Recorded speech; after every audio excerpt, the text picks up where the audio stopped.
Dans l'affaire qui va suivre, vous allez découvrir l'histoire dramatique de Virginie, une adolescente poignardée chez ses parents en pleine journée.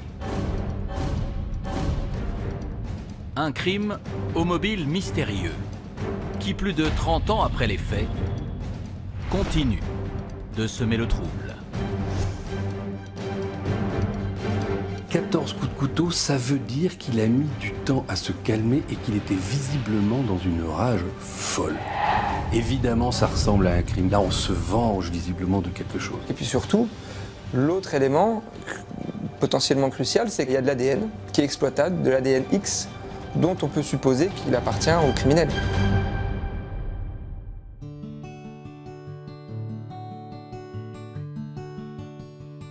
Nous sommes à Besançon.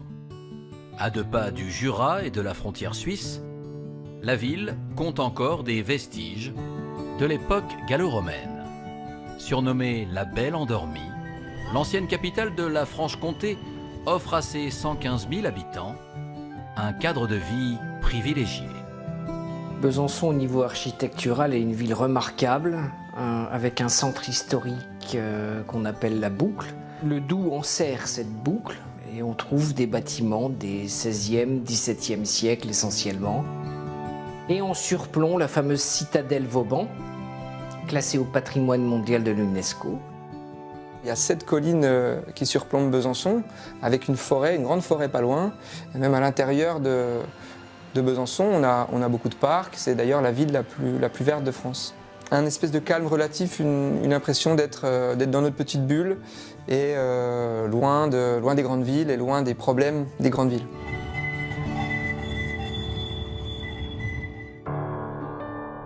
Pourtant, à l'automne 1987, une histoire tragique va faire voler en éclats la sérénité de la commune. Le 20 octobre, aux alentours de 16h30, Christine, une jeune mère de famille, rentre chez elle après sa journée de travail au rectorat.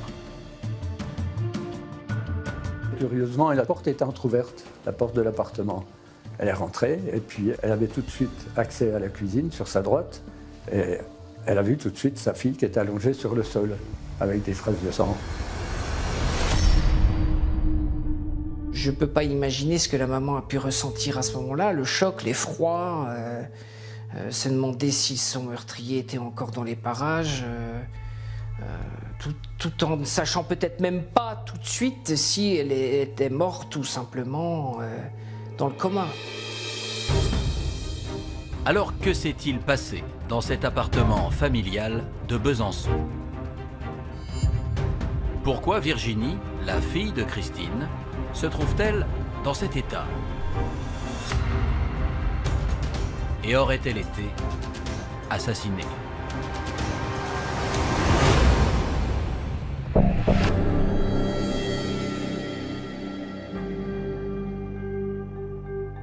Après sa macabre découverte, Christine appelle les secours qui alertent immédiatement la police judiciaire de Besançon. On a entendu parler radio qu'il y avait un meurtre rue de Belfort à Besançon. On s'est rendu sur place. Ils sont devancés par les secours de la ville, qui n'ont pu que constater le décès de l'adolescente de 16 ans. D'emblée, la piste criminelle ne fait aucun doute. Les policiers découvrent Virginie allongée sur le sol de la cuisine. Elle porte à ce moment-là un pull et ce pull est déchiré par ce qu'on devine être des coups de couteau. Il y avait des giclures de sang sur les murs, quelques gouttes de sang autour de la table, non pas sur la table mais au sol, mais rien d'autre. Pour tenter de comprendre les circonstances du drame, les enquêteurs procèdent immédiatement aux constatations matérielles dans l'appartement. Il n'y a pas de désordre et il n'y a pas d'objets qui ont été volés. Pas de traces de lutte, pas de fracture de la porte. On peut imaginer, c'est l'hypothèse qui a été retenue, que Virginie avait délibérément ouvert la porte du logement à son assassin. Une énigme de taille pour les enquêteurs, qui ne peuvent pas encore s'appuyer sur des investigations ADN. À l'époque, on faisait les recherches papillaires comme ça, avec le pinceau traditionnellement. Et le problème qu'on a eu, c'est qu'il n'y avait pas d'empreinte très nette, il n'y a pas eu d'empreinte qui pouvait être exploitée directement, et voilà. Le commandant Guy Garnache et son équipe se mettent également en quête de l'arme du crime. Il pourrait vraisemblablement s'agir d'un couteau qui a peut-être été dérobé à la famille. Il manquait peut-être un couteau, c'était pas sûr, mais il manquait peut-être un couteau. Mais le couteau en question manquait peut-être depuis plusieurs semaines, voire plusieurs mois, on ne sait pas trop. Sans piste probante, les policiers de Besançon auditionnent les habitants de l'immeuble. Tous sont sous le choc lorsqu'ils apprennent ce qui est arrivé à Virginie. Les voisins interrogés, pour certains évoquent Virginie, qui était quelqu'un d'assez réservé, d'assez discrète. On l'a croisée surtout quand elle promenait son chien. Et voilà, c'était de toute façon, du point de vue en tout cas des voisins, une jeune fille calme et sans histoire. Dans tout l'immeuble, seule une voisine était présente ce mardi après-midi. Elle va tout de même apporter un témoignage crucial pour déterminer l'heure du crime. C'est une demoiselle qui, en regardant la télévision, a entendu des cris, comme des cris de bébé. Et ensuite, elle a entendu un bruit assez important d'une personne qui tombe à terre. Elle se souvient donc précisément de l'émission qu'elle regardait à ce moment-là. Elle nous donne un créneau qui est très restreint. Un créneau compris, selon elle, entre 15h et 15h30. Effrayée, la voisine n'a pas osé sortir de chez elle et n'a pas vu l'agresseur de Virginie. À leur tour, les parents de la victime sont interrogés. Le père dit quelque chose d'intéressant, il dit qu'en partant travailler, il a croisé dans la cage d'escalier de son immeuble 2 adolescents qu'il ne connaissait pas, a priori qui n'habitaient pas là. Alors ces 2 adolescents sont-ils les meurtriers de Virginie? La victime les connaissait-elle? Et les enquêteurs vont-ils réussir à les retrouver?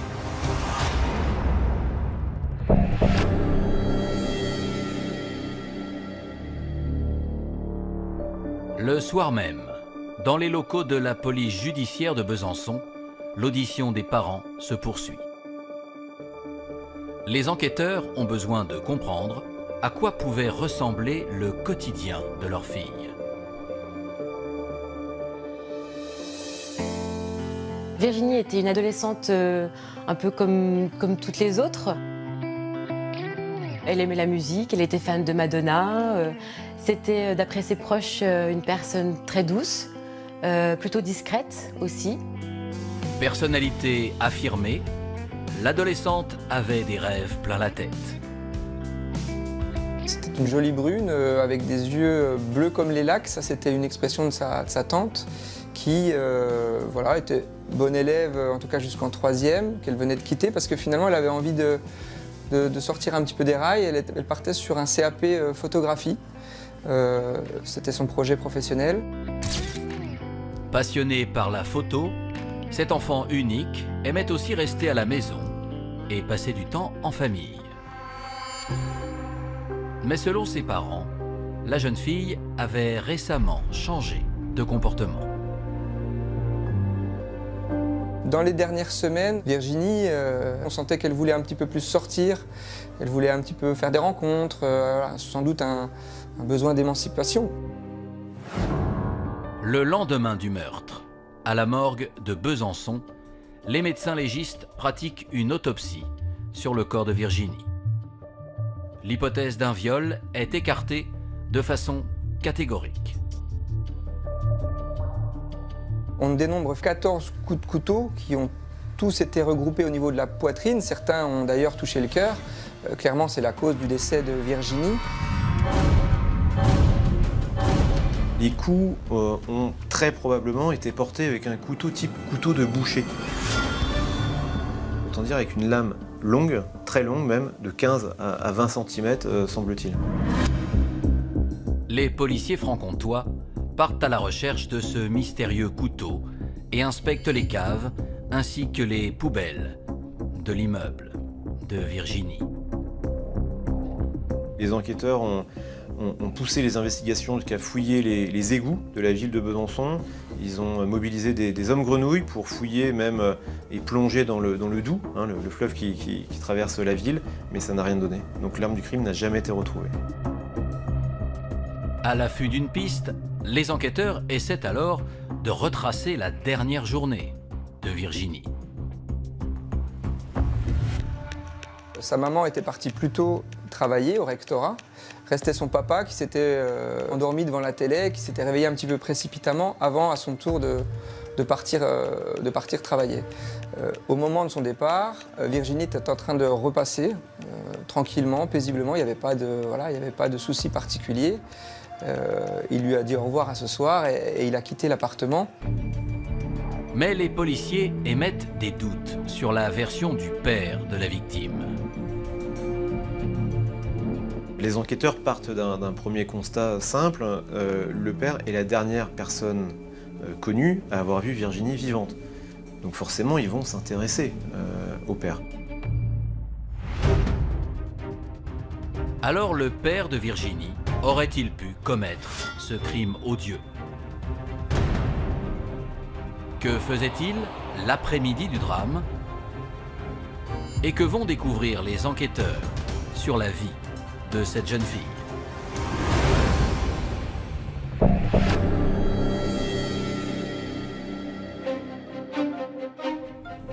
À la police judiciaire de Besançon, les enquêteurs vérifient l'emploi du temps du père de la victime, le jour du meurtre. Le père est un chauffeur-livreur et le mardi, le jour de la mort de Virginie, sa tournée se résume à Besançon et les environs. Donc il a le temps de déjeuner à la maison, c'est semble-t-il dans ses habitudes. Le père explique être parti en vitesse au travail à 13h40, car il reprenait sa tournée à 14h. Le disque de contrôle installé sur son volant atteste qu'il a bien repris la route à cette heure-là. Son alibi a été vérifié. Le papa de Virginie, de toute façon, a été vu par ses collègues au travail au moment où Virginie a été tuée, donc ça ne pouvait pas coller. Définitivement écarté de la liste des suspects, le père de Virginie va fournir une information cruciale aux policiers. Quand il a repris son travail, sa fille avait une attitude très particulière. Il avait l'impression qu'elle était pressée qu'il s'en aille. Elle avait fait le ménage, complètement le ménage dans l'appartement, chose qu'elle ne faisait pas habituellement. Donc, pour lui, elle attendait quelqu'un. Les analyses sanguines vont d'ailleurs conforter cette hypothèse. Au moment de son décès, la victime avait un taux d'alcoolémie de 0,5 g par litre de sang. On a appris que Virginie avait consommé de l'alcool et notamment elle avait bu la valeur d'un demi-litre de vin. Ce qui était assez important pour une gamine de cet âge-là, de 16 ans. Les enquêteurs ont de plus en plus la conviction que Virginie connaissait son meurtrier.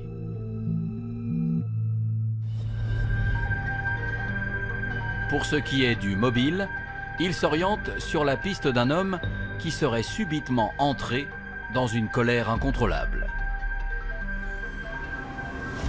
Peut-être après avoir été éconduit. 14 coups de couteau, ça veut dire qu'il a mis du temps à se calmer et qu'il était visiblement dans une rage folle. Évidemment, ça ressemble à un crime passionnel parce que 14 coups de couteau, c'est beaucoup. C'est juste pas un coup de colère avec le couteau qui est sorti comme ça parce qu'il y avait un désaccord sur une dispute de l'argent ou des choses comme ça. Là, on se venge visiblement de quelque chose. Les policiers de Besançon s'intéressent alors aux nouvelles fréquentations de la jeune fille. Ses parents racontent qu'elle est allée faire les vendanges quelques semaines plus tôt pour gagner un peu d'argent de poche. Ça correspondait aussi à son envie un petit peu d'ailleurs, de faire des rencontres. Et elle s'était rendue à Nuits-Saint-Georges en Bourgogne, donc on est là à une centaine de kilomètres à peu près de Besançon. Et elle avait passé plusieurs jours en compagnie de camarades, de nouveaux camarades, et elle en était revenue un petit peu changée selon ses parents. Peut-être qu'elle avait rencontré un amoureux, des amoureux. Ça, en tout cas, les parents le suspectaient, mais n'ont jamais su. Virginie s'était jamais confiée à eux ou n'avait jamais vraiment raconté dans les détails ni ses vendanges, ni ses amourettes éventuelles. Afin de percer ce mystère, les enquêteurs convoquent l'une des plus proches amies de Virginie. Selon sa copine, apparemment elle a flirté avec un, et elle a couché avec le deuxième. Voilà, ce qui a entraîné une certaine discorde entre les deux. Ce premier garçon aurait-il alors été jaloux au point de tuer l'adolescente? Pour les parents, ce scénario criminel semble crédible. Ils croyaient vraiment qu'ils allaient retrouver une personne. Étant donné que les enquêteurs avaient des pistes chez les vendangeurs, je pense qu'ils y croyaient dur comme fer. Ce suspect potentiel se nomme Thomas. À peine majeur, il vit à Dijon, dans une colocation. Dès le lendemain, le commandant Guy Garnache et son équipe se rendent en Bourgogne pour l'interpeller. C'était un jeune qui était cuisinier. Au moment de son interpellation, il rentrait chez lui avec une petite valise dans laquelle il avait tous ses couteaux de cuisine. Donc c'est sûr qu'il pouvait paraître super suspect. Placé en garde à vue, Thomas se montre dévasté par la nouvelle du meurtre de Virginie. Interrogé sur son alibi, il déclare avoir passé le mardi après-midi chez lui. On a eu la preuve par des témoins qui l'avaient vu jusqu'à 13h30 à Dijon, dans son appartement, une voisine notamment. Mais après 13h30, on ne sait pas ce qu'il a fait. Et lui, comme alibi, il dit qu'il a regardé la télévision, tout simplement. Il a regardé la 5 et il a décrit tous les programmes de la 5 de l'après-midi. Dans un ordre qui n'était pas le bon, mais enfin, c'était quand même ça. Donc, a priori, on l'a écarté de la liste des suspects. Les hommes de la PJ vont ensuite se concentrer sur d'autres garçons des vendanges. Celui avec qui Virginie a eu une relation sexuelle et deux autres avec qui l'adolescente a tissé des liens sur place. Virginie envisageait repartir faire les vendanges en Suisse avec ces jeunes-là. Et après vérification, il s'avère que ces trois jeunes sont déjà sur le domaine viticole. J'ai donc deux collègues qui sont allés en Suisse vérifier, et effectivement, ils étaient déjà présents la veille. Et la veille, au moment du meurtre, ils étaient déjà dans les vignes à Lausanne.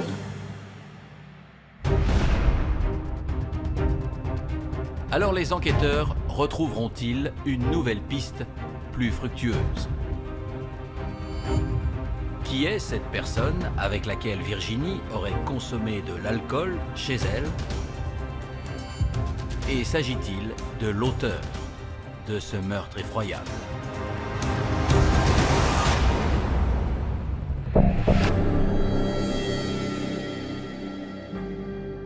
Les jours et les semaines passent et les parents de Virginie vivent dans l'angoisse de ne jamais retrouver l'assassin de leur fille.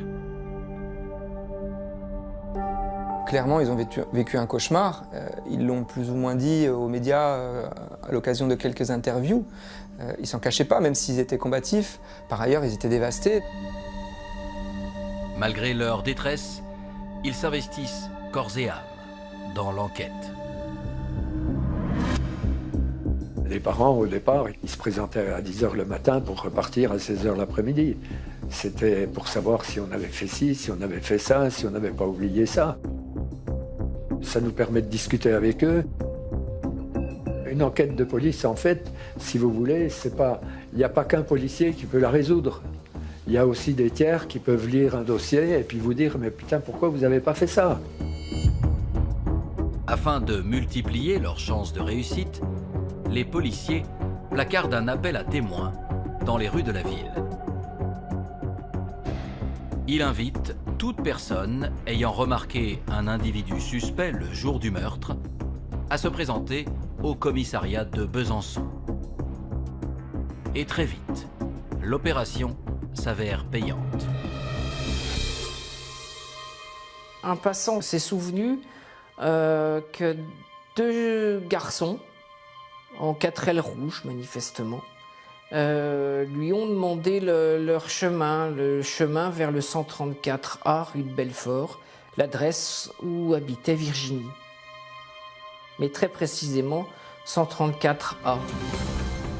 Ça peut être vraiment une coïncidence, mais les enquêteurs se posent la question quand même de pourquoi ces 2 jeunes garçons, ce jour-là, le 20 octobre 1987, cherchent l'adresse de l'immeuble de Virginie.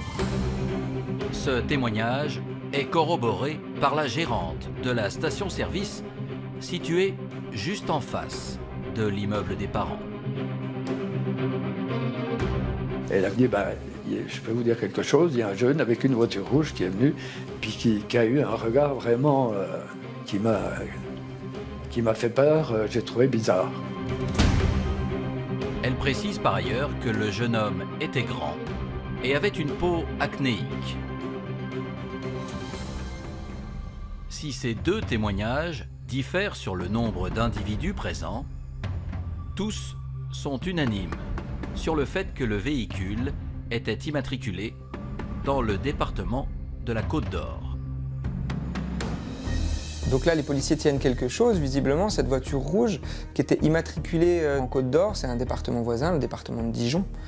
Et ils se sont mis à la recherche de l'ensemble des propriétaires d'une voiture type 4L, c'était peut-être une R4 rouge, je crois, et il y en avait 350. On a mobilisé tous les gendarmes de toutes les brigades, etc. Chaque brigade était chargée de vérifier les 4L rouges de son secteur. Dès qu'il y avait une possibilité de doute, on s'est rendu nous-mêmes sur place pour faire les vérifications plus approfondies. Mais aucune interpellation ne va avoir lieu.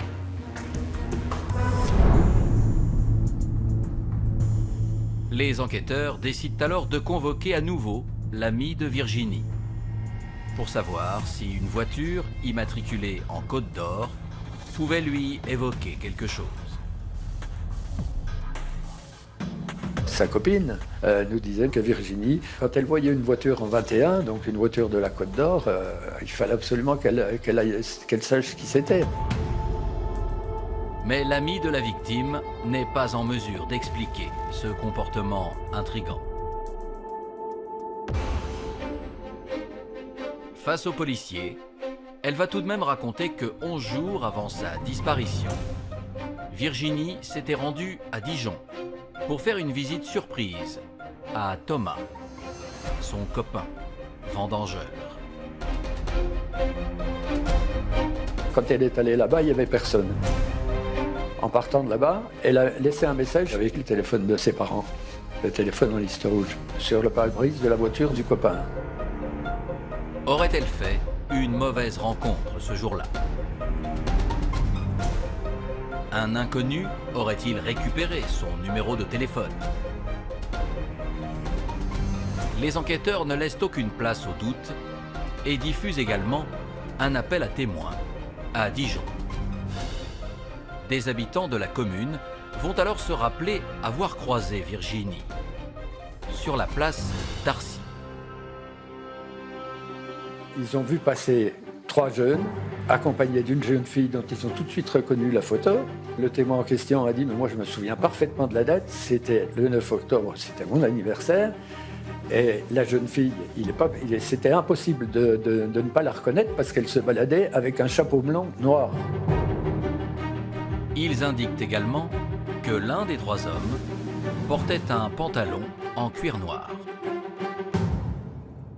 Ils avaient l'air de s'amuser, de rigoler, etc. Ça avait l'air sympa, il n'y avait rien d'extraordinaire. On a donc basé nos recherches aussi là-dessus. Parce qu'on a pu penser que les jeunes en question avaient pu prendre le papier qu'elle avait laissé sur le pare-brise, relever le numéro de téléphone et ensuite tenter de la contacter. Malheureusement, impossible pour les enquêteurs d'avoir accès à la liste des appels passés vers le domicile de Virginie. Il faut remettre les choses à l'époque. C'était un téléphone en liste rouge, il n'y avait qu'un fixe, il n'y avait pas de portable. Et à l'époque, il n'y avait pas de possibilité de retracer les appels. À plus forte raison pour ces numéros liste rouge. Si pendant plusieurs mois, l'enquête fait du surplace, un événement sans lien avec l'affaire va lancer les policiers sur une nouvelle piste en novembre 1988. Un jeune intégriste catholique, que nous appellerons Stéphane, intéresse le commandant Guy Garnache et son équipe. Il avait été mis en cause dans une affaire dans l'affaire d'un incendie d'un cinéma à Besançon, le Building, qui projetait La dernière tentation du Christ, vous savez, qui a soulevé un tollé à l'époque, etc. À partir de là, on apprend que c'est le cousin de Virginie. Un cousin qui visiblement était un petit peu épris de Virginie, qui n'était pas insensible à Virginie, qui aurait été à proximité du 134 rue de Belfort ce jour-là, le 20 octobre 1987. Mais Stéphane, le cousin, s'est littéralement volatilisé. Il a disparu. Pourquoi il a disparu? Est-ce que c'est à cause du cinéma? Il a peur d'être interpellé dans l'affaire du cinéma, ou est-ce qu'il a quelque chose à voir avec le meurtre de Virginie? On ne sait pas. On l'a tout de suite recherché. Les renseignements qu'on avait eus, c'était qu'il était parti en Afrique du Sud, qu'il avait pu partir en Argentine. Alors les enquêteurs parviendront-ils à localiser le cousin de Virginie? A-t-il un lien quelconque avec le crime? Et retrouveront-ils la trace des 3 hommes aperçus avec elle à Dijon?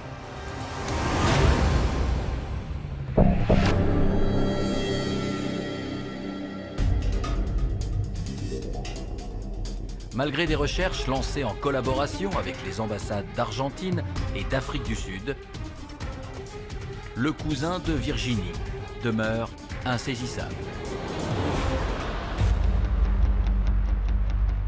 Mais en 1991, le commandant Guy Garnache est avisé par ses confrères de Besançon qu'ils tiennent peut-être enfin le meurtrier.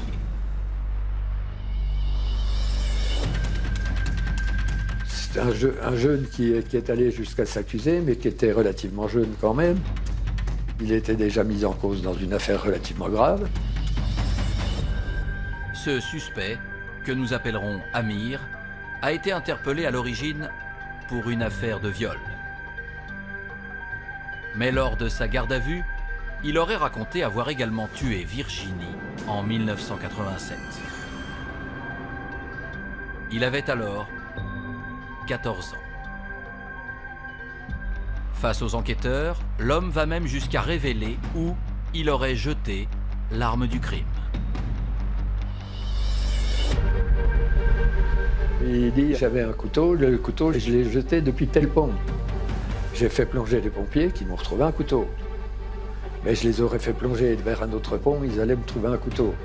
Le doux, c'est un truc, je ne veux pas dire que c'est une poubelle, mais Voilà, donc... Suspicieux quant aux aveux d'Amir, le commandant Guy Garnache va vérifier l'emploi du temps du suspect le jour du meurtre. Pour cela, il contacte son ancien professeur principal. Il m'avait dit, écoutez, j'ai mes carnets de scolaires de présence et absence. J'ai toujours ceux d'il y a 3 ans. Je vais regarder, je vais vous dire s'il était là ou pas. S'il n'était pas là, je l'ai marqué absent. Et puis il m'a rappelé en me disant, bah, écoutez, ce jour-là, à l'heure du meurtre, il était en cours. Si les circonstances de ces faux aveux restent troubles, Amir est finalement écarté de la liste des suspects pour le meurtre de Virginie.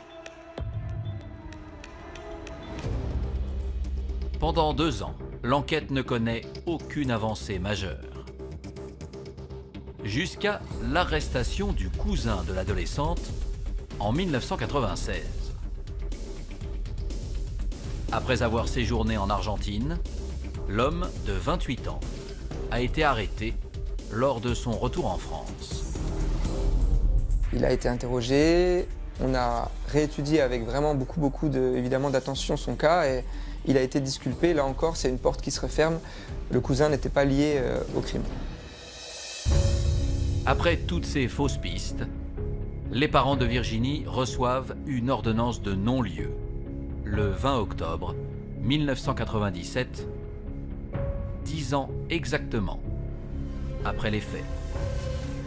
Une indemnité leur est versée, une indemnité à l'époque de 100 000 francs.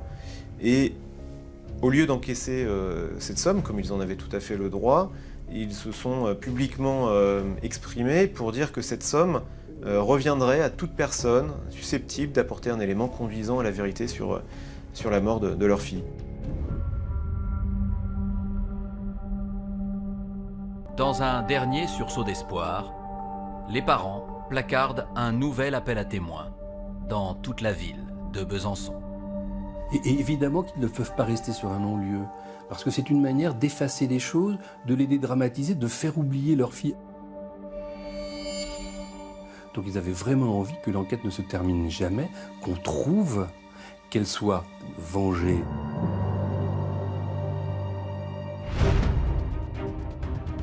Alors cet appel à témoins portera-t-il ses fruits?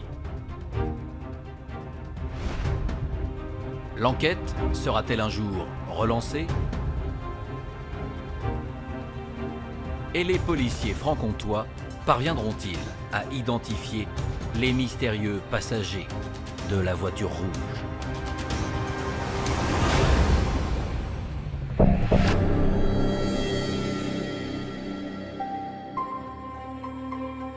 Malgré les moyens déployés par les parents de Virginie, l'affaire reste en suspens. Et cela jusqu'au 20 octobre 2017. «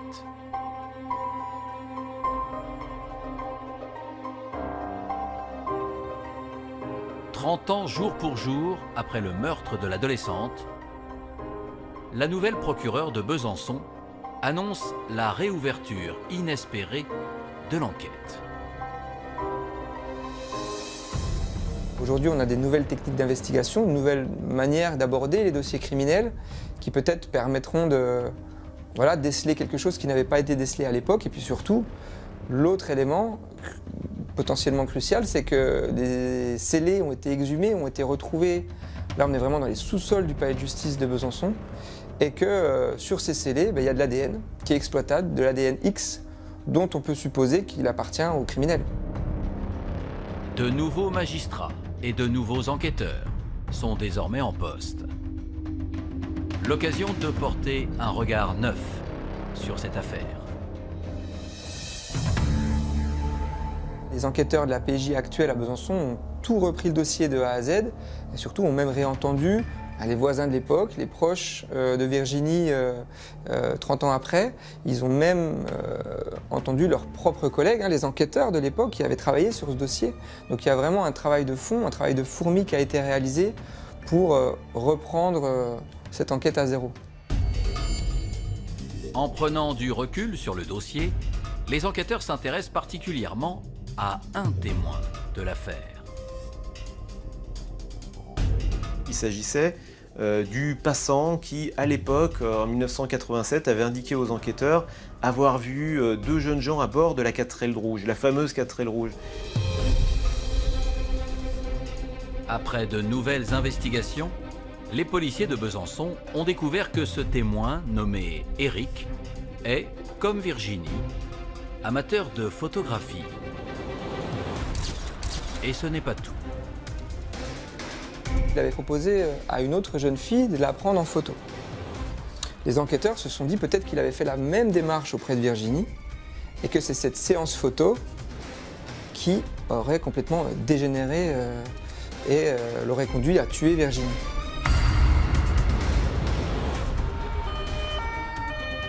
Le 28 novembre 2019, les enquêteurs décident d'interpeller Eric à son domicile. Le jeune homme de l'époque était devenu un père de famille d'une 50aine d'années, absolument sans histoire, sans casier judiciaire, qui résidait toujours à proximité de Besançon. Donc quand ils sont allés le cueillir chez lui à 7 h du matin, il était plus que surpris. Ils l'ont amené en garde à vue et là, ils l'ont interrogé sur ses déclarations de l'époque, qui semblaient peut-être un petit peu fragiles, et la police voulait vérifier finalement sa sincérité. Placé en garde à vue, le suspect assure qu'il n'a rien à voir avec ce crime. Devant ces dénégations, les enquêteurs décident de comparer son ADN avec le profil inconnu retrouvé sur les scellés. Le juge d'instruction, la police et les journalistes qui étaient au courant, on était tous dans une attente fébrile de est-ce que l'ADN va matcher? Parce que si l'ADN match, sa version ne tient plus. Et là, de témoin un petit peu suspect, il passe à clairement suspect numéro 1 dans l'affaire du meurtre de Virginie.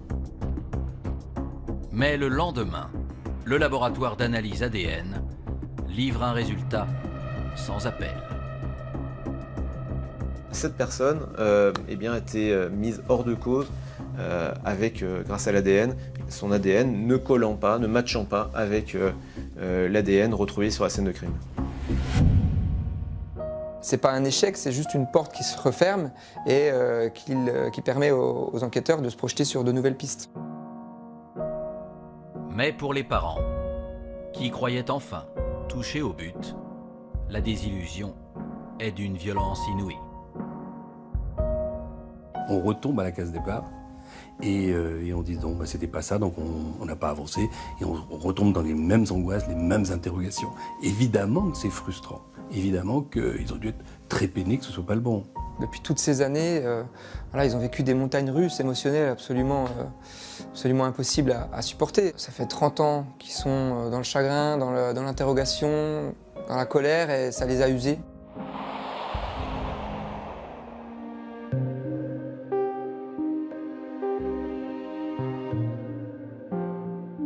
Aujourd'hui, plus de 33 ans après le drame, la PJ de Besançon travaille toujours sur ce cold case et appelle toute personne qui détiendrait une information à venir témoigner. Mais ces recherches n'ont pas suffi à redonner espoir au père de la victime. Il y a quelques mois, le papa de Virginie a mis fin à ses jours et on peut facilement imaginer que toute cette histoire, le meurtre de sa fille unique, a joué un grand rôle dans ce geste désespéré. La mère de Virginie, quant à elle, poursuit coûte que coûte son combat pour la vérité. Je pense que c'est aussi une façon de pouvoir survivre aussi, c'est de se dire il y a quelqu'un qui sait, il y a quelqu'un qui a vu, il y a quelqu'un qui a fait, et ce quelqu'un est sûrement peut-être encore vivant et peut avouer quoi.